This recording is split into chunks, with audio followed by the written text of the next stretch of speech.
6.3 question number 2 without doing any calculation find the numbers which are surely not perfect squares. तो यहाँ पर कुछ number दिए गए हैं, बिना कैलकुलेशन किए हमें चेक करना है कि इनमें से कौन कौन से नंबर ऐसे हैं जो परफेक्ट स्क्वायर नहीं है। तो एनसीईआरटी बुक पेज नंबर 100 पर हम देखें तो यहाँ पर हमें टेबल दिया गया है जिसमें बताया गया है कि किन किन नंबर्स का स्क्वायर बन सकता है। तो 1 से लेके 10 तक यहाँ पर स्क्वायरिंग की गई है।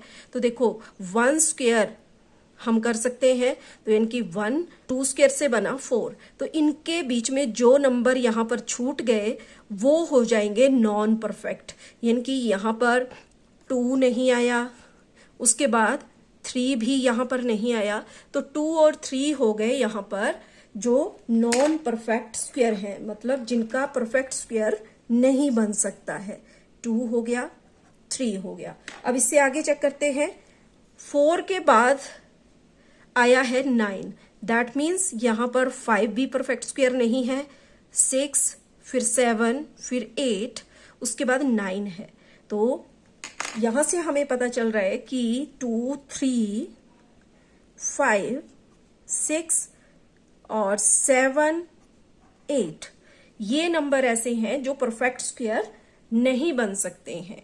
ठीक है, और इसके अलावा 0 भी नॉन परफेक्ट स्क्वायर नंबर में आती है। ठीक है, 0 कब नॉन परफेक्ट स्क्वायर में आएगी? जब वो ऑड नंबर में होगी। जैसे कि यहां पर पेयर में है, 2 जीरोस लास्ट में अगर आएंगी, इवन में आएंगी, तो वो परफेक्ट स्क्वायर होगा। लेकिन अगर जीरोस लास्ट में ऑड नंबर में आती हैं, जैसे मान लो 3 आ गई, तो वो नॉन परफेक्ट स्क्वायर होगा। ठीक है, तो ये वो डिजिट हैं, ये वो नंबर हैं जो नॉन परफेक्ट स्क्वायर हैं, यानी कि जिनका परफेक्ट स्क्वायर नहीं बनता है। तो अब हम अपना क्वेश्चन सॉल्व करेंगे।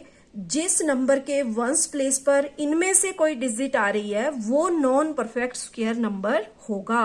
तो पार्ट 1 में देखें तो 1s प्लेस पर आ रहा है 3, और 3 एक नॉन परफेक्ट स्क्वायर नंबर है, यानी कि इसका परफेक्ट स्क्वायर नहीं बन सकता।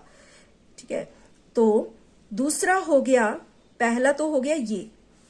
दूसरे में है 7 1s प्लेस पर, तो 7 भी यहां पर नॉन परफेक्ट स्क्वायर नंबर है, तो दूसरा भी एक नॉन परफेक्ट स्क्वायर नंबर कहलाएगा।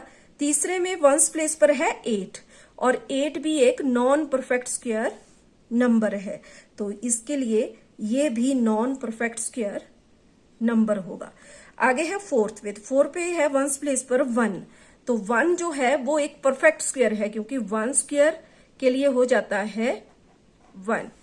ठीक है, तो इसलिए यहां पर हमारा आंसर हो जाएगा पार्ट 1, पार्ट 2 एंड पार्ट 3। बिना किसी कैलकुलेशन के हम यहां पर चेक कर लेंगे कि पार्ट 1, 2 और 3 नॉन परफेक्ट स्क्वायर नंबर है।